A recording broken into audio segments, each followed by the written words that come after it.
criminal illegals now allowed to? Do you get the feeling that we have more than one court system in this nation? That is most likely not an ideal method for putting it. What we have are two distinctive ways to deal with comprehension and applying the law.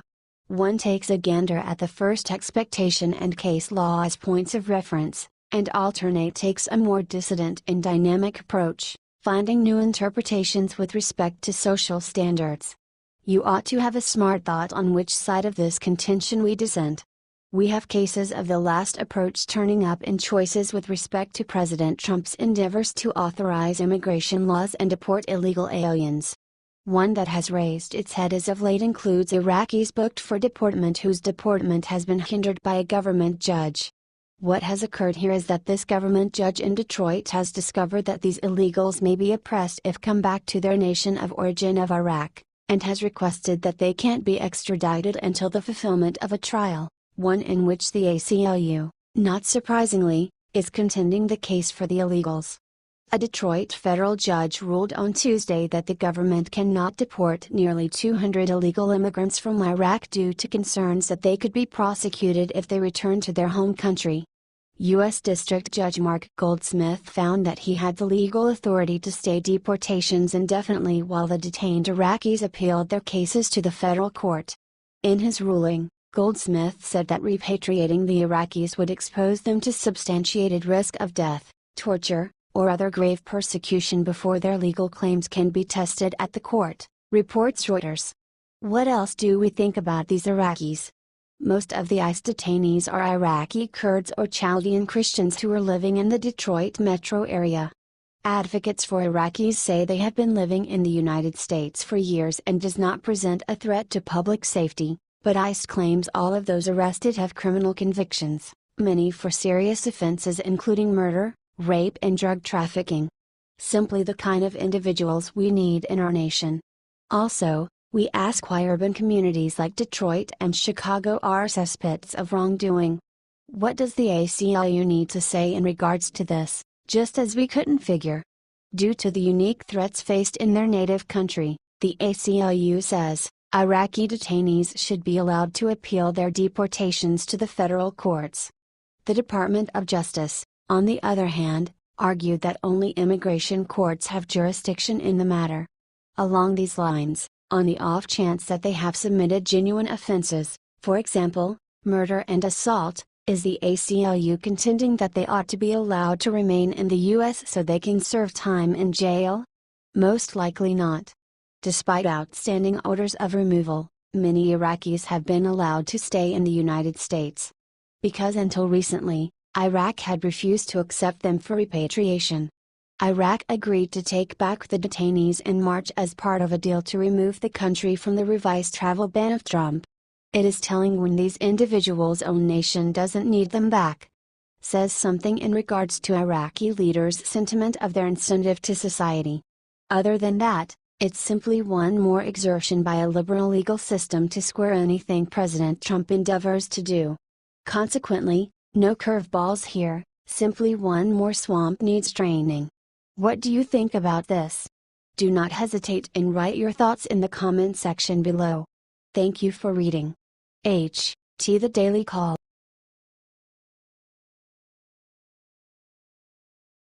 Massive news: Tillerson goes head-to-head with McCain, puts him to his place with one sentence. John McCain has proven to our country time and time again why he is incompetent. All that you need to do is listen to him speak for a couple of seconds, and you will get the gist. Rex Tillerson was having none of his nonsense. Washington Times reported that it all started when McCain attempted to make everyone believe that Tillerson was hurting everyone's feelings and needed to stop. McCain quoted these mystical oppression policies, and eventually, Rex had enough. His reply shut down McCain: "You don't know what you're talking about, John." We think that this response by Rex is perfect. Essentially, John was saying that Tillerson was passing policies that were meant to be for transactional purposes, instead of what felt good deep in your heart.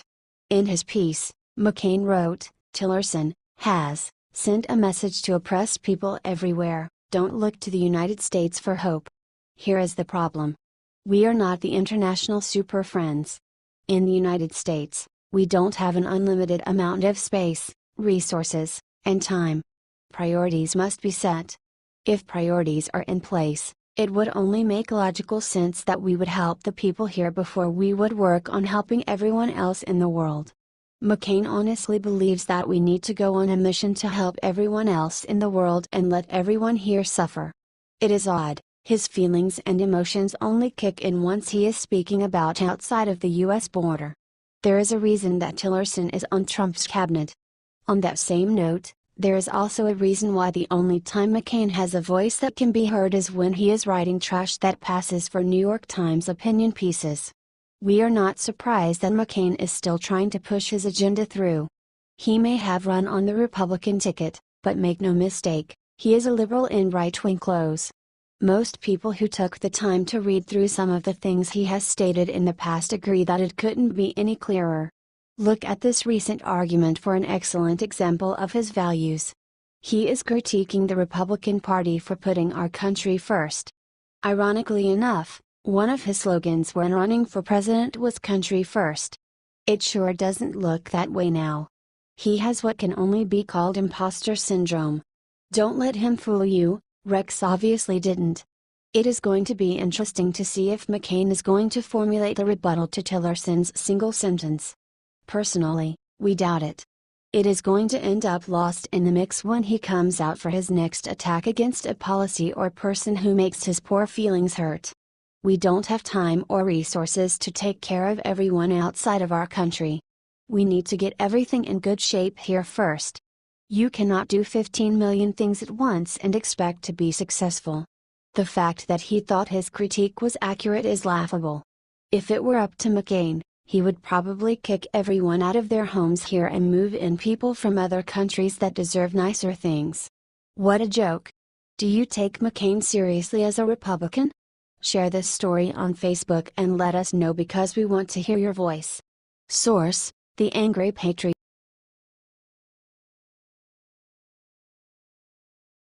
Caught. What Nancy Pelosi just said to Trump's grandkids on live TV will end her career. Just days after Kathy Griffin beheaded President Trump and attacked his 11-year-old son Barron Trump, Nancy Pelosi went on live TV and took it even farther. See video below. While speaking at a press conference, Nancy Pelosi stooped to a new low by attacking Trump's grandchildren.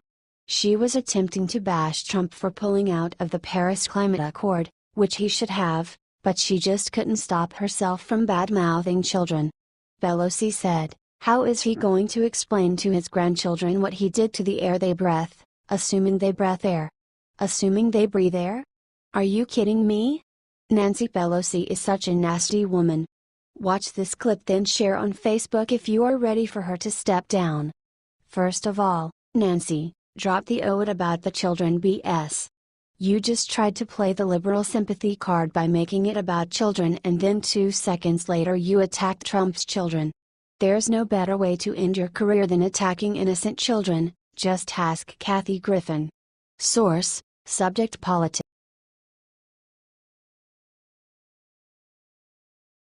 Unthinkable. Look which Supreme Court justice is about to leave. President Trump has kept his word to conservatives. He put a conservative on the Supreme Court when he appointed Justice Neil Gorsuch. Now, NBC News and MSNBC host Christopher Hayes have announced that they think that is about to leave. Here's what Roger Stone said about the issue. NBC's Christopher Hayes confirmed the chance that Kennedy may retire very soon. Hayes thinks that this could lead to the repeal of Roe v. Wade. This is great. We are not going to stop winning at all. Share this so that every conservative in this country sees what is happening. Are we about to get another Supreme Court seat? Source: Liberty Writers.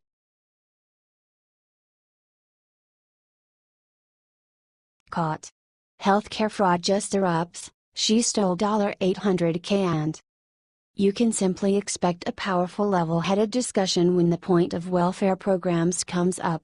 Regardless of the possibility that everybody can concur that it would be attractive for the poor to have better lives, the techniques proposed for getting from here to there are cheap, and accomplishing any kind of agreement is practically unimaginable. Best case scenario, Greater parts can be gathered to pass some enactment just to see it adjusted as the roll-out up of legislatures change. What we can concur on is that welfare fraud is genuine, wrong, and occupies reserves from the individuals who are really in destitution to the individuals who have made sense of how to diversion the system to profit. Furthermore, don't imagine it any other way. There are the individuals who have made decent lives for themselves by participating in illicit practices inside the welfare system. At any rate until the point when they are gotten, that is. Would you be able to envision a jail detainee figuring an approach to trick the system? Shouldn't something be said about in the measure of $800,000 in false Medicaid benefits? Incidentally, simply such a prisoner, Alexis Norman, has been prosecuted for doing quite recently that. Alexis C. Norman, 46, of Midlothian, Texas, has been charged with criminal offenses, resulting from a healthcare fraud conspiracy she ran from a prison that involved the submission of more than $810,000 in false claims to Medicaid, the United States announced. Attorney John Parker of the Northern District of Texas. Norman is scheduled to make her initial appearance in the federal court on July 14, 2017, before the U.S. Magistrate Judge Paul D. Stickney. There's no yearning here to show individuals how to confer welfare fraud, yet you need to consider how she did this. On August 4, 2015, Norman pledged guilty to one count of healthcare fraud in connection with a false billing scheme she ran using two companies she owned and operated, Greater Southwest Group, Incorporated and Ellis County Community Services. As part of that scheme, Norman used the identities of licensed counselors and Medicaid clients without their knowledge or consent to submit claims to Medicaid for psychotherapy services that were not provided. You additionally need to think about how this kind of stuff figures out how to continue for so long without being identified. Did she have an associate outwardly? How could she relate with these substances from jail without the reality being identified? According to the indictment that was just unsealed, Norman ran a similar scheme while she was waiting for sentencing in her previous case, and continued to direct it after she was incarcerated. The indictment alleges that Norman, who was not licensed as a psychotherapist or another mental health provider, controlled and operated two counseling companies, Janus Children's Services, Incorporated, Janus, and Therapeutic Outreach Services, Therapeutic. As part of the scheme, according to the indictment, Norman and a co-conspirator applied for and obtained a group of Medicaid provider numbers for Janus and Therapeutic. They then obtained the individual Medicaid provider number of licensed mental health professionals by soliciting applications for job opportunities on Craigslist but not hiring individuals who applied. Norman and her co-conspirators used these numbers, together with the names, dates of birth, Social Security numbers and Medicaid numbers of approximately 156 Medicaid clients, mostly minor children, to submit claims for services that were not performed. So she had an accessory, a co-schemer, outwardly, who encouraged quite a bit of this. Norman is charged with one count of conspiracy to commit healthcare fraud, 4 counts of healthcare fraud, and 4 counts of aggravated identity theft. The indictment also includes a forfeiture allegation that would require the defendant, upon conviction, to forfeit to the U.S. any property traceable to the offense. Things being what they are, it would seem that Miss Norman will have her stay in jail expanded. Thus, she's not going to make the most of her evil-gotten picks up, which, on the off chance that despite everything they exist, will probably be vomited and come back to the legislature as in any event fractional remuneration for the fraud she is claimed to have submitted. Do you need to think about what number of more like Miss Norman is out there? Do not hesitate and write your thoughts in the comment section below. Thank you for reading. T. U.S. Department of Justice.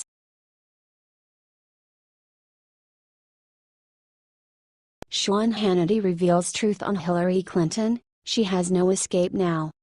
Sean Hannity may be a standout amongst the most abhorred conservative show host on the planet, however, the man is a wizard with regards to having the capacity to pinpoint precisely what is so amiss with the Democrats.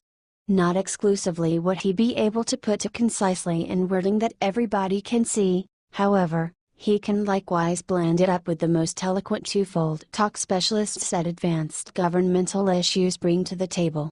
At whatever point it gives the idea that the liberals are going to strike fear into the hearts of Americans by pointing out some silly bit of evidence against Trump or one of alternate Republicans, Hannity is in that spot, prepared to do fight, for the most part as an exceptionally basic contention. The left is constantly observed to be liable for lip service. By and by, when the chips are down and it would seem that this will be an awful week for the president, Sean Hannity goes for the final death blow by demonstrating that there are a few columnists left in the field of news coverage. He has swooped in the nick of time to pose the extremely strong inquiry: is Hillary liable of collusion with the Chinese government? The Gateway pundit, conservative Sean Hannity tweeted out today that WikiLeaks leaked a document that shows the Clinton campaign discussing a private, off-the-record meeting with Chinese Ambassador Cui. Ambassador Cui set up a meeting with Hillary Clinton's campaign manager John Podesta during the campaign. Not that any of this will ever observe the light of day on a CNN or MSNBC broadcast, yet stunning. This is what is implied by the correct when we discuss the false reverence and the through and through the fake news that plagues systems and daily papers today. It can put a 100% accentuation on Donald Trump Jr. having a 4.5-minute meeting with a Russian legal counselor, one who was given unconditional authority access to the United States by the Obama organization, notwithstanding being already turned down for a visa. But then, when a post-it note is stuck on their temples that peruse, Hillary colluded with China in an off-the-record meeting during her 2016 campaign. They have the dauntlessness to point back at Trump and shout, "Russian collusion." Genuine conservatives won't ever consider this to be something besides simply one more Clinton scandal to be hidden away from plain view. That's the pitiful reality of the present newscasting and why it's still indispensable essential that news locales like American Conservative Herald keep on pointing out reality when we see it. Hannity may merit an award for his tenacious assurance. What do you think about this? Do not hesitate and write your thoughts in the comment section below. Thank you for reading. The Gateway Pundit.